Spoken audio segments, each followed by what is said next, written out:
Bonjour à toi, passionné de jeux de société. Si tu ne me connais pas encore, je suis Céline, Brand et Community Manager pour Game on Tabletop, la plateforme de financement participatif pour les joueurs, par les joueurs.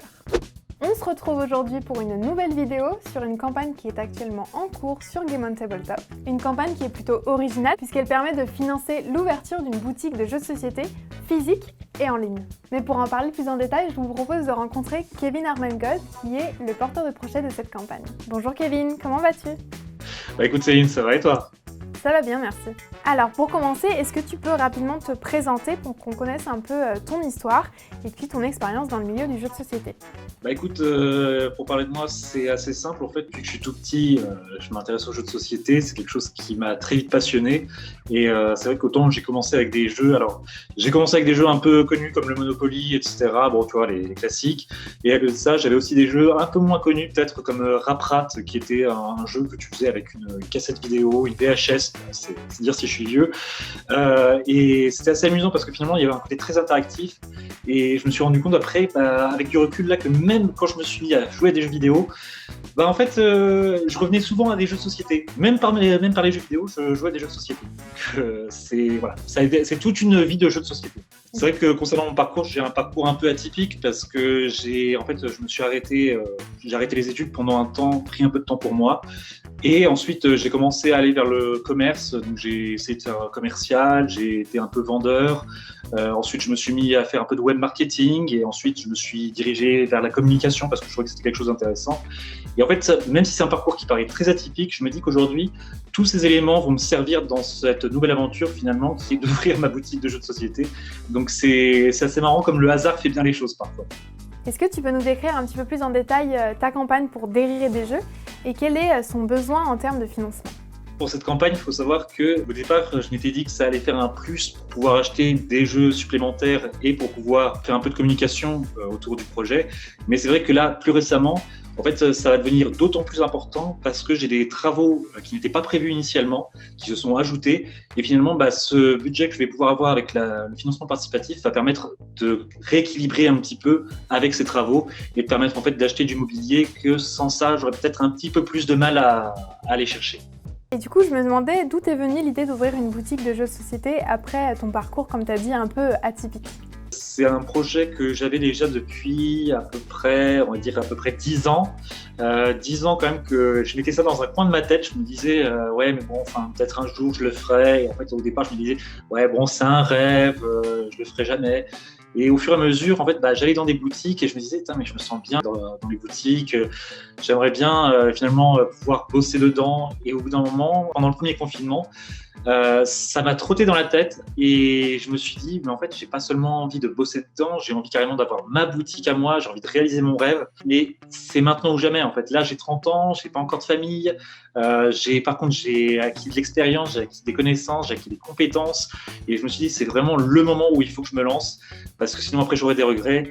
Et en plus, il faut dire qu'aujourd'hui, on a cet avantage, alors même si la Covid, c'est horrible, ça pose beaucoup de problèmes, c'est vrai que beaucoup de gens se sont remis aux jeux de société à cause de la Covid, justement, parce qu'ils se sont retrouvés confinés pendant un moment, ils se sont retrouvés avec le couvre-feu qui fait qu'ils ont des soirées un petit peu à rallonge, et du coup, les gens se remettent à jouer. Donc, je me suis dit que ça pouvait être le bon moment, finalement, pour me lancer. Et qu'est-ce qui t'a donné envie de choisir le financement participatif, justement, pour réaliser ce beau projet ? C'est que quand on veut monter un projet de ce genre, il faut avoir déjà un apport personnel.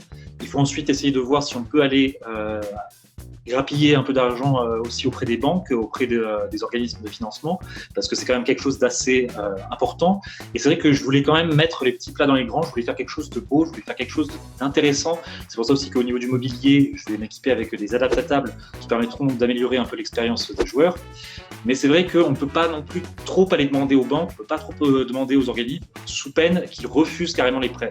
Donc je me suis dit, pour ajuster un peu, pour essayer d'avoir le petit coup de pouce supplémentaire, ça pouvait être intéressant de se tourner vers les financements participatifs, d'autant que moi-même, j'en fais pas mal en termes de pledger. Je participe beaucoup et c'est vrai que je me suis dit, pourquoi pas lancer le mien, pourquoi pas faire confiance à la communauté qui pourrait peut-être m'aider dans ce projet.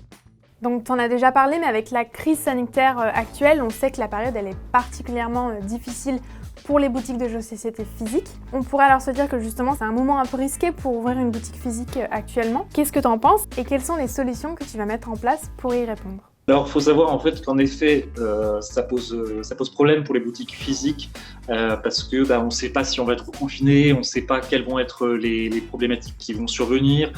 Déjà, là, le fait est que pour les tables que je voulais installer pour pouvoir jouer dans la salle, ça va être un peu compliqué dans un premier temps à cause justement de la crise sanitaire.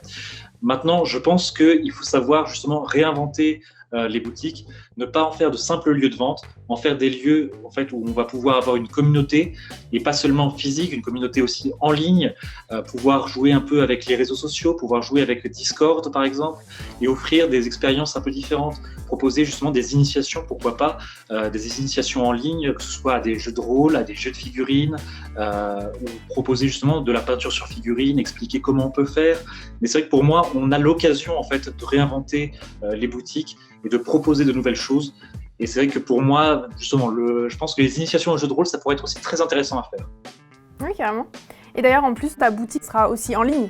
Donc, dans tous les cas, si par exemple on est reconfiné, les gens pourront toujours acheter des jeux directement. Exactement, il y aura la possibilité soit de faire du click and collect, soit de se faire livrer à domicile. Donc vraiment, il y aura différentes possibilités. Et si vraiment il y a reconfinement, moi à la limite, de toute façon, j'aurai le temps. Donc je pourrais même aller faire les livraisons moi-même chez les gens pour pouvoir justement leur apporter leur jeu en main propre, avec le sourire, toujours sympathiquement. Tu en as déjà un peu parlé, mais on peut voir que malgré la crise, l'industrie du jeu a vraiment perduré. On peut même dire que ça lui a donné un second souffle. On remarque une recrudescence et un réel engouement pour les jeux de société. Est-ce que toi, tu dirais que les jeux de société commencent à attirer de plus en plus tout type de public? Est-ce que tu trouves qu'aujourd'hui, le public s'intéresse aussi davantage à des jeux qui sont plus spécialisés et moins mainstream, entre guillemets? Tout à fait. Écoute, justement, parce que c'est vrai que les gens, et d'ailleurs, justement, j'ai l'exemple avec certains de mes collègues qui n'étaient pas forcément plus intéressés que ça par les jeux. Moi, je leur en parlais depuis des mois. Je suis passé pour un ovni auprès de mes collègues. Et c'est vrai que là, plus récemment, il y en a certains qui m'ont dit, écoute, là, justement, on s'est mis aux jeux de société parce que bon, on avait du temps. Et ils m'ont dit, écoute, on a découvert des trucs comme Seven Wonders Duel. Là, j'ai un collègue, pour mon départ, je lui ai offert, parce que c'était mon binôme, parce que je l'aime. Voilà, je me suis dit, je vais lui faire un petit cadeau avant de partir. Et je lui ai offert Bataille à Poudlard, le jeu basé sur la saga Harry Potter. Et il adore, il est super content. Et c'est vrai que justement, les gens découvrent en fait cette offre de jeu qu'on a maintenant, qui passait un peu sous le radar de beaucoup de personnes, qui était plus pour les passionnés. Et je pense qu'aujourd'hui, on a des offres qui sont suffisamment larges et qui sont suffisamment diverses pour pouvoir proposer à chacun quelque chose qui lui plaît. Donc je pense qu'aujourd'hui, vraiment, on a cette possibilité, en plus d'avoir une courbe d'évolution, de partir vers des jeux très simples, que ce soit des jeux apéro ou des jeux très accessibles, vers des jeux beaucoup plus complexes, des jeux experts, et tout ça en évoluant tout doucement, par palier, vers ces différents éléments. Et c'est pour ça aussi que je rebondis, du coup, pareil, sur les jeux de rôle qui, en l'occurrence, pour moi, d'ailleurs, je t'avoue que je suis un grand fan de jeux de rôle, j'adore ça. Et c'est vrai que je trouve ça génial que ce soit un jeu qui retrouve un peu ses lettres de noblesse, parce qu'il était tombé un peu en désuétude. Et aujourd'hui, il retrouve ses lettres de noblesse et il parvient à se faire un petit chemin. Donc moi, je suis très content de ça, vraiment. Ça me rend très heureux. Donc justement, tu parles de JDR et on peut voir que ce hobby-là en particulier, il commence à vraiment se démocratiser et à devenir plus accessible. Est-ce que toi, tu vas mettre en place des activités pour faciliter un peu cette démocratisation et rendre le JDR plus accessible pour tout le monde? Écoute, tout à fait, parce que justement, c'est vrai qu'en termes de jeux de rôle, moi, comme je te l'ai dit, c'est quelque chose déjà qui me plaît beaucoup. J'adore ça, j'ai toute une bibliothèque de jeux de rôle. Et c'est vrai que pour moi, c'est quelque chose qui mérite encore de se faire découvrir. Parce que même si, comme tu le dis, ça se démocratise, ça évolue, ça gagne de plus en plus de public. Là aussi, on commence à avoir de plus en plus d'offres. On a des offres même pour les petits. Il y a plein de choses qui se mettent en place. Mais je pense qu'on peut encore aller plus loin. Et c'est vrai que moi, pour le coup, j'aimerais bien faire des initiations de jeux de rôle dans la boutique. Alors, tant que ce ne sera pas possible, disons physiquement, l'idée, ce serait pourquoi pas de faire des initiations en ligne. Donc, justement, j'ai créé un Discord. Donc, ce serait l'occasion de l'utiliser, de pouvoir proposer à la fois de jouer jouer et aussi de découvrir en filmant, par exemple, ces moments. Et après, je me dis aussi, il y a peut-être un petit quelque chose que j'aimerais faire aussi, mais ça, bon, on verra si on a le temps, si on a les moyens, mais ce serait, pourquoi pas, proposer de faire des sortes de petites séances cinéma en faisant regarder des actual plays justement aux clients, aux gens qui veulent venir voir. Et bon, pour le coup, moi, il y a un actual play que j'adore et que j'ai vraiment envie de faire découvrir, c'est Roll and Play, parce que tout simplement, j'ai rien d'autre à dire, hein, c'est juste que je les adore et que j'aimerais bien faire découvrir ce jeu par ce channel-là. Et enfin, pour revenir à ta campagne, est-ce que tu peux nous dire pourquoi tu as choisi Game On pour financer ton projet ?